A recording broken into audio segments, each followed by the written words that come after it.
This is Rejected Knowledge, and this is Chapter 34 of The History of Tammany Hall by Gustavus Myers. This ugly but true history of the greatest, or most infamous, political machine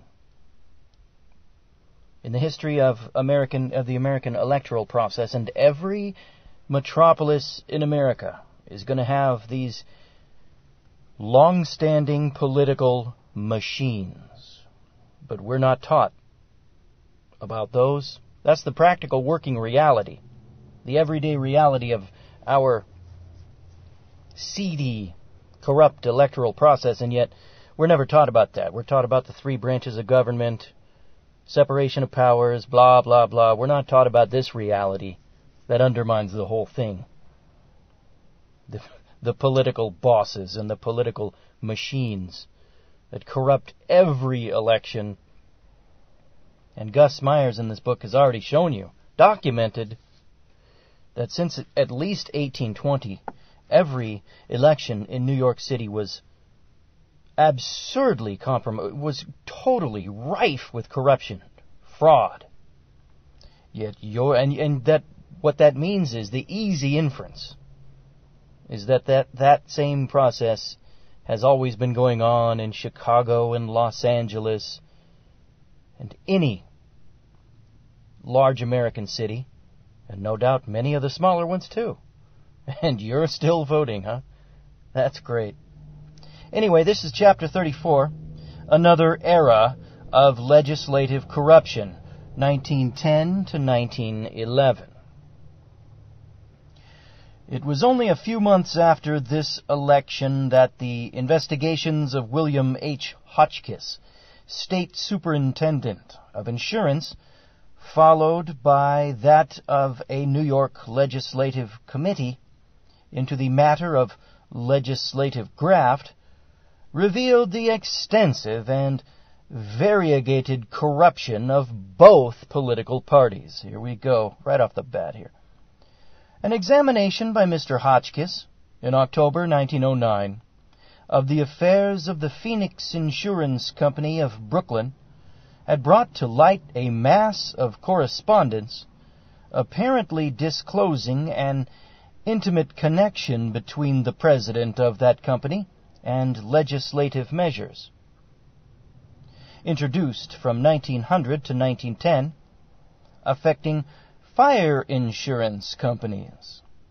The materials thus unearthed caused Superintendent Hotchkiss to order a full examination of the books and records of other fire insurance companies, which examination was begun in January 1910. On January 18, 1910, the New York Evening Post published certain facts, the purport of which tended to show that State Senator Jotham P. Olds, when Republican leader of the Assembly in 1901, had been bribed to assist in killing certain legislation to which bridge construction companies objected. The Senate was forced to investigate, and Olds hastily resigned, but the Senate, on March 29, 1910, sustained the charge of bribery by a vote of 40 to 9. It was well understood that this virtuous action was a quote-unquote sacrifice and an ostentatious sop to public opinion. Many more legislators than he were implicated in charges of corruption. Meanwhile, Mr. Hotchkiss was persisting in his investigation. In the course of Mr. Hotchkiss's inquiry, on March 22, 1910, testimony developed the fact that for 20 years or more, quote-unquote firebug funds had been raised by insurance companies and lavishly distributed among legislators at Albany, and that those companies had employed one William H. Buckley to act as quote-unquote watcher on quote-unquote strike bills introduced in the legislature at Albany. Buckley admitted that, at a time after only 3 years' admission to the bar, he had received $27,000 from insurance companies for representing them during the sessions of the legislature. One of the bills introduced in the legislature was a measure fathered by Senator Thomas F. Grady, a noted Tammany leader, celebrated as the chief orator of the Tammany organization. This bill, called the Reinsurance Act, was introduced and passed under such circumstances that Vice President Correa of the Home Insurance Company referred to it in a contemporary letter as quote-unquote bought legislation.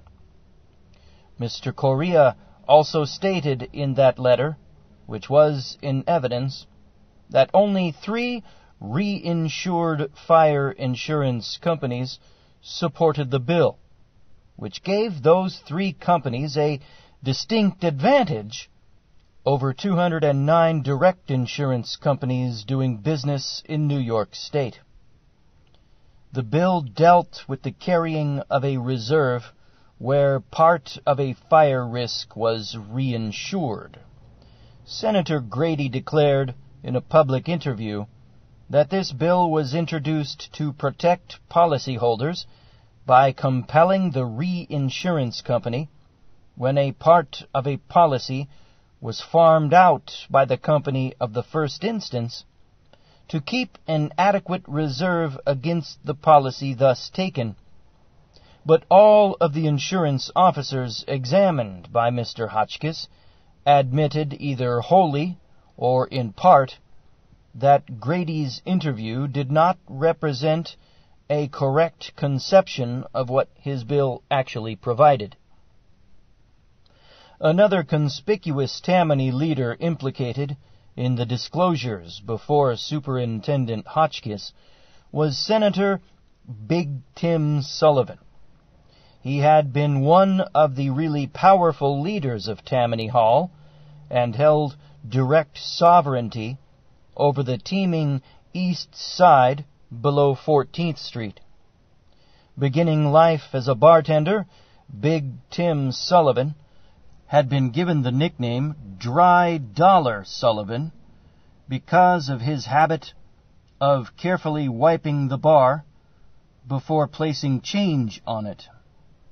His career in the Assembly and Senate was notorious for the number of bad bills promoted or supported by him.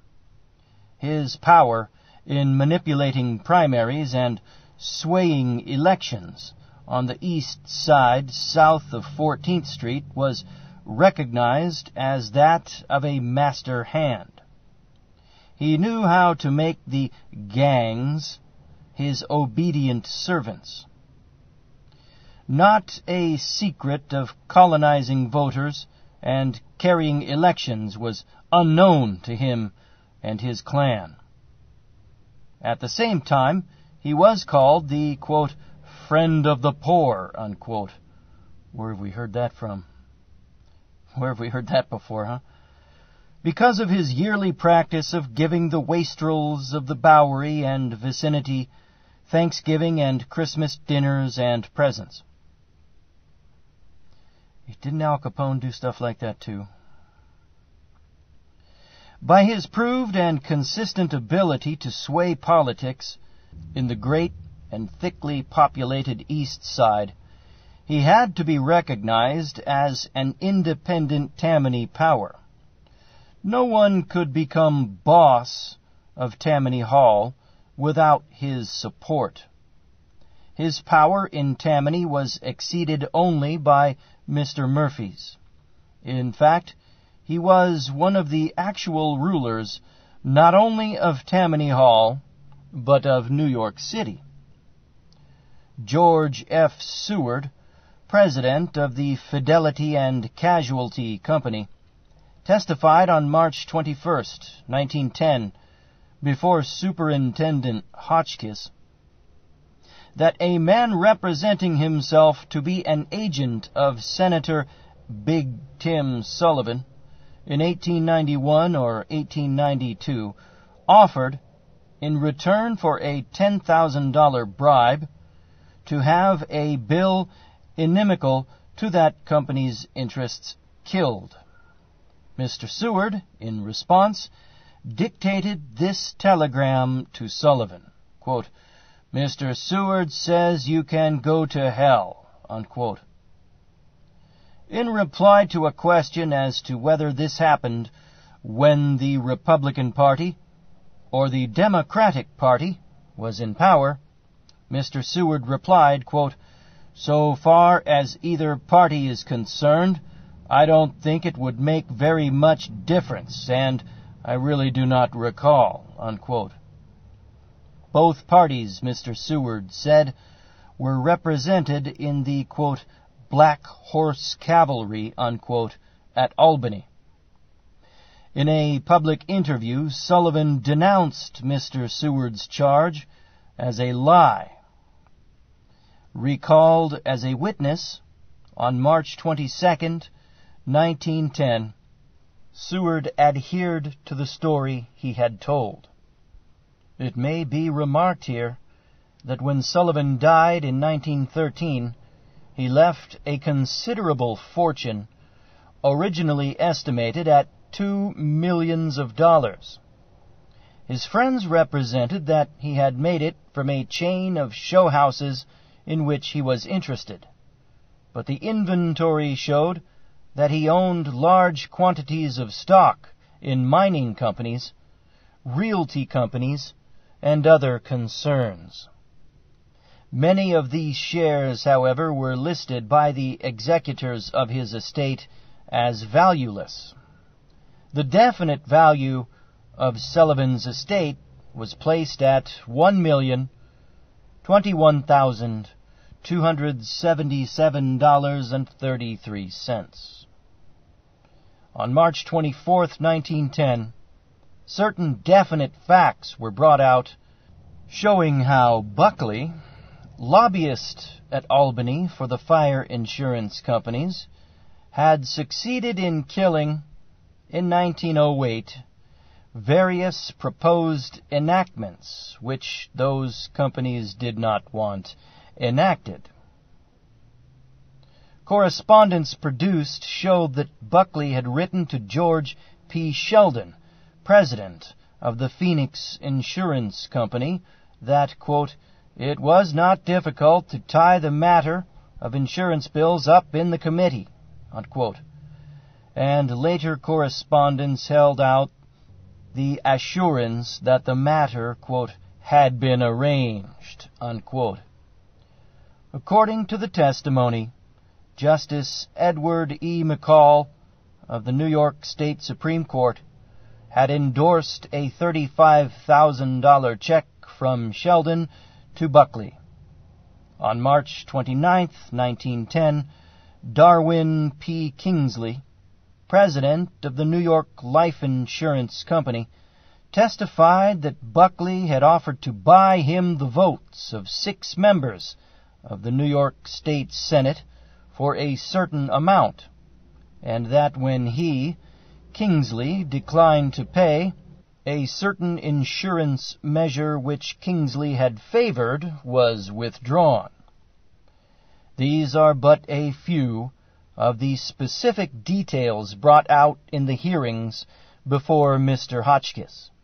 It appeared that at least 10 prominent Republican legislators who had ruled important Senate and Assembly committees for years had speculative accounts in the brokerage firm of Ellingwood and Cunningham of New York City, in which firm G. Tracy Rogers, keeper of the Traction, quote-unquote, Yellow Dog Fund during that period, was a special partner. On April 8, 1910, State Superintendent of Insurance Hotchkiss made a full report to Governor Hughes of the investigation that he had made. Mr. Hotchkiss reported that the aggregate of disbursements by fire insurance companies in connection with legislation affecting those companies from 1901 to 1909 probably exceeded $150,000. The money so paid, Mr. Hotchkiss reported, were dispersed for traveling expenses of individuals and delegations, annual and special retainers of regular councils, so-called retainers of legislative lawyers, contributions to political committees, gifts or payments to men of political prominence and influence, and entertaining legislators and others, at times in a somewhat lavish manner, unquote. Mr. Hotchkiss further set forth in his report that the log rolling of quote-unquote strike bills in and out of committees was a regular business, that the books of the stock brokerage house of Ellingwood and Cunningham, New York City, quote, warrant a strong suspicion that such books, to an extent at least, had been a clearinghouse for financial transactions connected with legislation during the period mentioned, unquote, and that G. Tracy Rogers, a special partner in the firm and long president of the Street Railways Association of the State of New York, seemed up to the time of the failure of that firm, quote, to have been the legislative representative at Albany of the traction interests, unquote. Mr. Hotchkiss reported that, quote, certain of the accounts in these ledgers show a close connection between G. Tracy Rogers and the metropolitan traction interests in New York City. The character of the securities dealt in by legislators frequently recalls legislation urged or retarded at about the same time.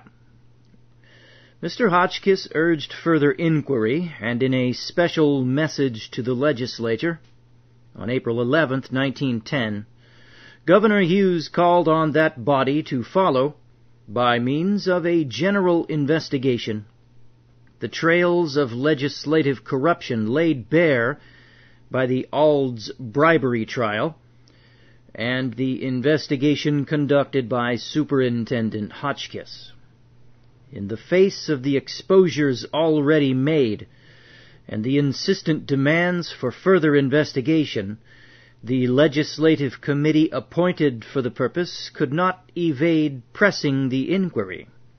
The testimony on September 15, 1910, showed that during a single month in the summer of 1908, the sum of $40,000 was sent by an agent of the New York City Street Railway interests to the firm of Ellingwood and Cunningham, and that no vouchers or receipts were asked or given to account for the distribution of the money.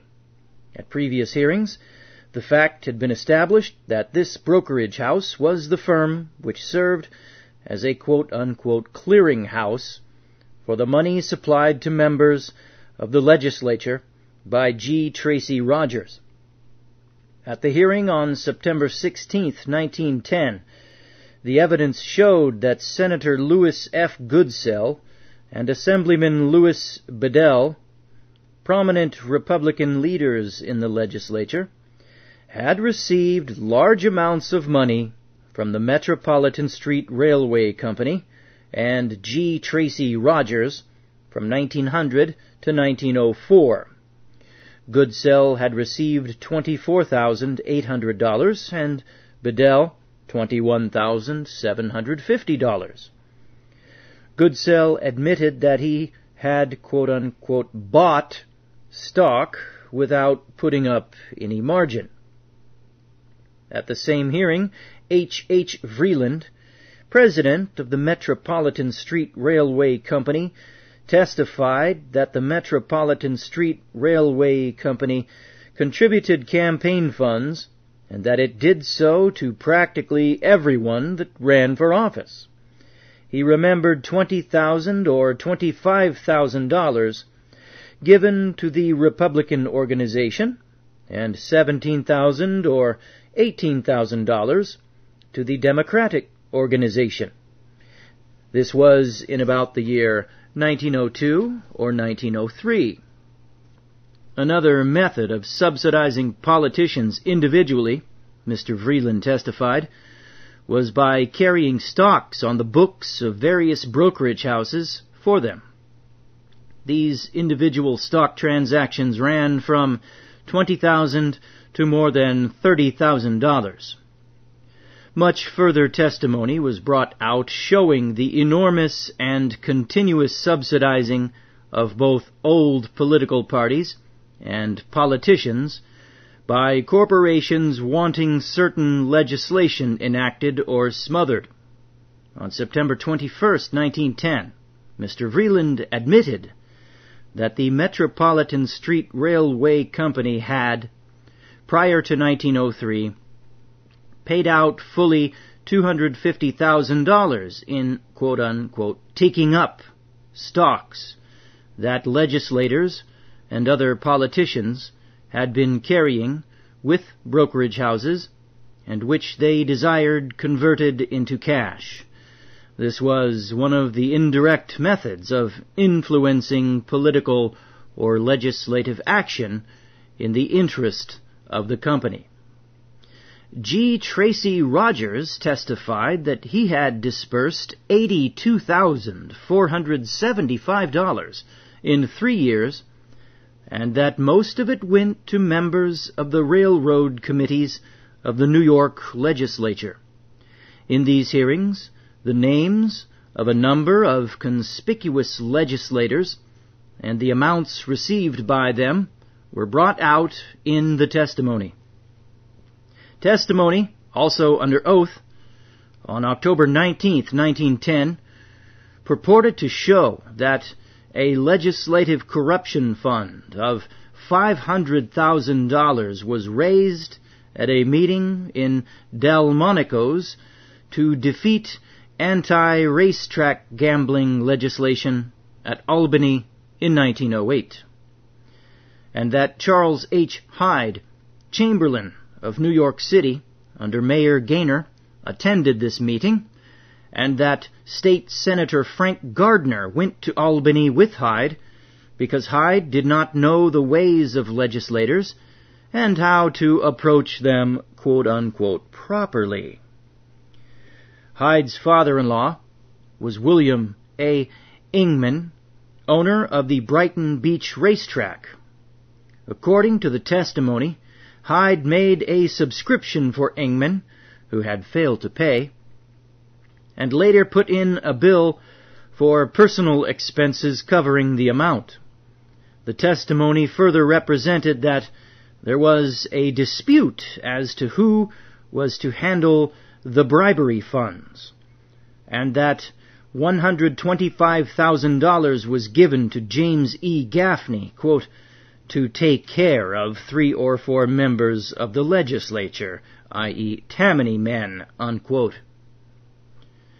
According further to the testimony, Senator Thomas F. Grady, Democratic leader at Albany and close friend and spokesman of Boss Murphy, received only $4,000 of the bribery fund. 2 Republican state senators wanted $25,000 each. The testimony also involved Senator Patrick H. McCarran. Senator McCarran was the Democratic boss of Brooklyn. He was an ally of Tammany Hall. Parentheses. For the Democratic organization in Brooklyn retained its autonomy separate from that of Tammany Hall, yet allied with it, end parentheses. And Senator McCarran was the legislative agent of various financial interests and trusts. It appeared, according to the testimony, that Senator McCarran was angry that the handling of the racetrack fund was entrusted to others. He objected, quote, to a strange man going up there, expecting to get away with such a proposition," unquote. But later he was placated and lent his aid against the bill. When urging Senator Folker, a Brooklyn Republican, to vote against the bill, McCarran was represented as saying to Folker, quote, "You need not fear the indignation of your constituents. If you are afraid of possible re-election, or have any doubts about election time, I think I can fix it up for you so you can name your own opponent at the coming election," unquote. There it is, folks. This was the substance of the testimony of Assistant District Attorney Robert Elder of Brooklyn, who narrated the facts revealed to him by former State Senator Frank Gardner, under indictment charged with attempting to bribe Folker. Parentheses. Here the fact should be noted that when Gardner was tried on this charge, he was acquitted on February 3, 1911, end parentheses. Mr. Folker himself testified that he was offered $45,000 and then $50,000 to vote against the bill, which offer he refused. The vote on the bill was extremely close, and a single vote meant its passage or defeat. At further hearings of the legislative quote-unquote graft hunt committee, Senator Eugene M. Travis of Brooklyn testified that an ineffectual effort had been made at a time when the foes of the measure needed only 1 or 2 votes to bribe him with $100,000 to vote against the bill prohibiting horse racing in New York State. Senator Travis specified 3 other senators whom they attempted to bribe. August Belmont testified that the $500,000 fund was, quote, mythical and absurd, unquote. Sure, of course you can trust August Belmont, right? Banker's boy.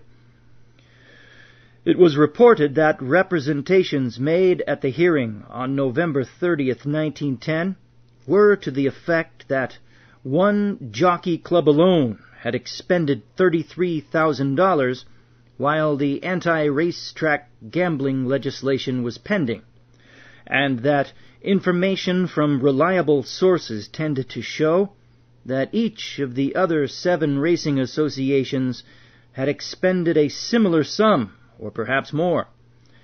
Further information, it was given out, was to the effect that each of the 93 bookmakers had subscribed $3,000 each.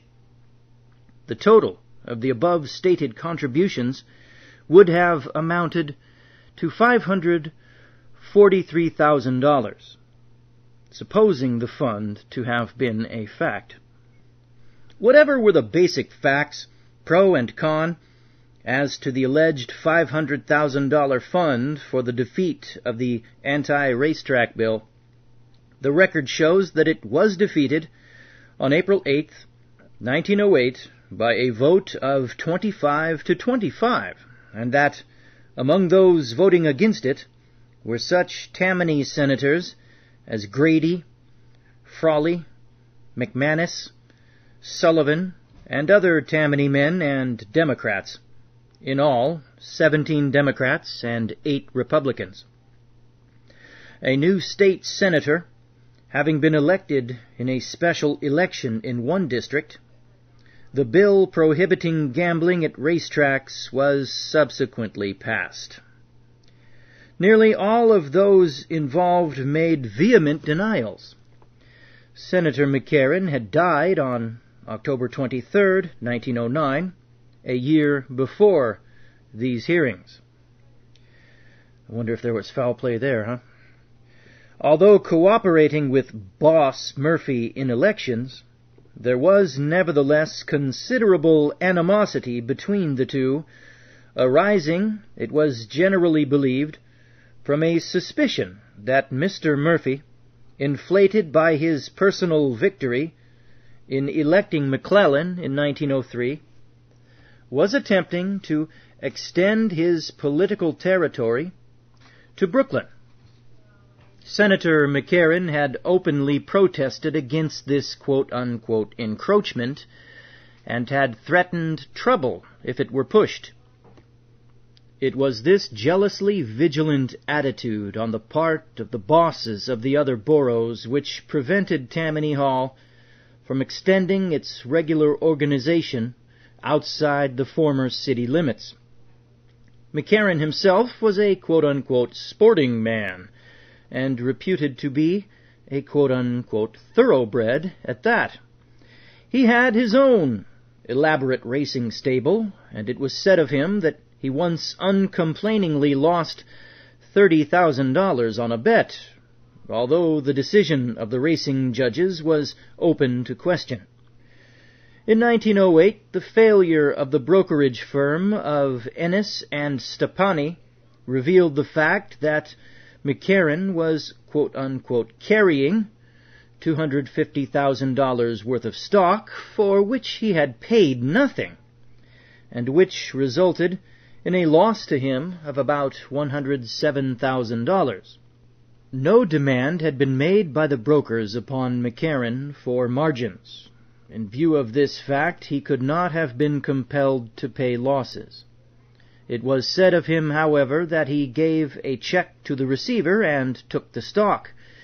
He was a quote-unquote heavy operator in real estate and in the stock market, and had personal relations with H. Rogers, Anthony N. Brady, William C. Whitney, J. Pierpont Morgan, W. K. Vanderbilt, August Belmont, and other Wall Street magnates, of whose interests he was a recognized pusher in the legislature. To return, however, to the hearings of the legislative quote-unquote graft hunt committee. Facts brought out showed that the beet sugar interests had also debauched the legislature, and that State Senator John Raines, a leading Republican, received $9,000 in 2 years for pushing bounty bills to aid beet sugar interests. These facts were admitted to Henry F. Zimmerlin, former vice president and Albany lobbyist of the Lyons Beet Sugar Refining Company.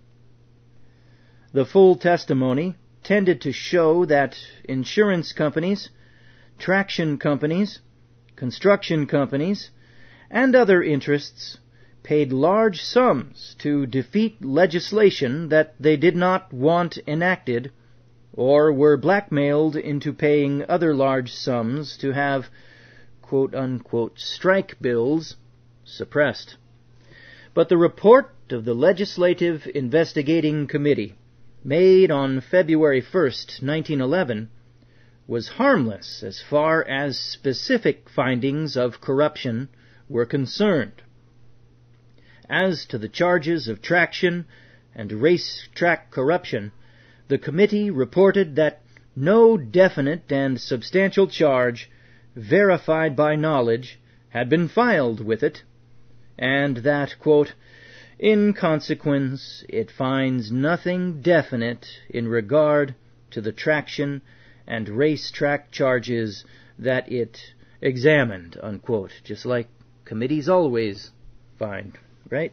They're just there to let a little public heat out of the kitchen and let the bad guys walk away clean. There were 1 or 2 indictments, but no one, either bribers or bribed, had to go to prison. Although in charges made in a detached subsequent case, one solitary state senator, Stillwell, was convicted of bribery charges and sentenced to prison. He was a comparatively obscure politician. Inasmuch as the legislature for years had been dominantly Republican, these disclosures had a much more injurious political effect upon the Republican organization than upon Tammany, and they were of weight in bringing about the election of a Democratic governor in the person of John A. Dix in 1910. This was the first Democratic governor of New York State elected in many years. The result was the enlargement of Tammany's sway, and more offices, and further fields of power and profit for, quote-unquote, the organization. At the same time, a legislature, the majority of which were Tammany men and Democrats, was elected. The election of a United States Senator coming up, the chief aspirant pushed for the place was William F. Sheehan, an attorney for the traction magnate Thomas F. Ryan. Mr. Murphy had his headquarters in Albany, directing the contest. He was said to have given his promise to Mr. Sheehan, but when he saw that Sheehan could not be elected, he tried to bring about the election of Daniel F. Coholan, his personal attorney and advisor, as United States Senator. A few years previously, Coholan was an obscure lawyer, but as the friend and advisor of Boss Murphy, his practice had grown to large and lucrative proportions. It was a practice principally dealing with matters concerning municipal affairs. In 1908, Mr. Murphy had caused Mr. Coholan to be chosen Grand Sachem of the Tammany Society. But Mr. Murphy found that it was not possible to put Coholan in the United States Senate. Certain, quote-unquote, insurgent Democratic legislators, elected from various parts of the state, wanted neither Sheehan, Ryan's attorney, nor Coholan, Murphy's attorney. Finally, Justice James A. O'Gorman, who years previously had been elected to the New York State Supreme Court by Tammany, was compromised upon as the candidate for United States Senator and elected. Then Mr. Murphy decided to make Mr. Coholan Justice O'Gorman's successor on the Supreme Court bench. According to published report, the appointment of Mr. Coholan as a Justice of the Supreme Court by Governor Dix was the result of, quote-unquote, a deal between Dix and Murphy. Governor Dix wanted the appointment of George C. Van Tuyl as State Commissioner of Banks confirmed. The nomination of Van Tuyl was referred to the State Finance Committee, of which Senator Frawley, a Tammany district leader, was chairman. A report was prepared recommending that the nomination of Van Tuyl be confirmed, but this report was held up week after week, and the statement was common in the political slang current at Albany that no action could be taken in presenting the report, quote, until the governor comes across with Coholan, unquote. At last, on May 18th, 1911, Senator Frawley suddenly presented the report, moved its confirmation, and the Senate acquiesced. 16 minutes later, a message appeared from Governor Dix announcing the appointment of Daniel F. Coholan to succeed James A. O'Gorman as Justice of the Supreme Court for the remainder of O'Gorman's unexpired term. The session of 1911 was the first time in 19 years that the Democratic Party had control of the legislature, and Tammany Hall was in control of the Democratic organization in the state. It was at this session that a strong effort was made to enact the Tammany Gainer quote-unquote Ripper Charter, the provisions of which aroused much scandal. The majority of the Board of Estimate in New York City were at this time independent Democrats. The proposed charter would have arbitrarily deprived them of many of their most important functions of office. Its aim was to impair the powers of the Board of Estimate in many destructive ways and to centralize power in the hands of the mayor. Remember that, folks. Whenever there's an evil force trying to take over something, they always first seek to centralize things, to federalize the government, because it's easier to cut the head off of one person, of one entity. Corrupt the person at the top of the pyramid, and you've got the rest of the pyramid that's underneath. That's what's happened with education nowadays. Continuing, it would have given the mayor complete domination of the development of transportation facilities in New York City. Such effective opposition was raised that it was defeated by the votes of independent Democrats in the Assembly. At this session, it was, too, that an attempt was made to pass the Sullivan Inferior Criminal Court's quote-unquote Ripper Bill, which, by making city magistrates elective instead of appointive, would have restored the old pernicious, demoralizing system of local political influence. These were but two of a list of other proposed Tammany measures. Mr. Murphy's habits as leader at this time were in singular contrast with those of years previously when, as a district leader, he had made his hailing place by a lamp post. He now used a luxurious suite of rooms at Delmonico's fashionable restaurant at Fifth Avenue and 44th Street, where, during campaign contests, he held his secret consultations. Here those whom the boss desired to see on terms of great privacy were summoned, nor were they admitted, it was reported, before they had been first scrutinized and received by Mr. Murphy's factotum, Phil Donahue, the treasurer of Tammany Hall, who took his stand in an anteroom. During the campaign of 1911, when county and assembly candidates were to be elected, Mr. Murphy was to be found almost daily at Delmonico's, and, according to published report, Justice Caholen was there with him frequently.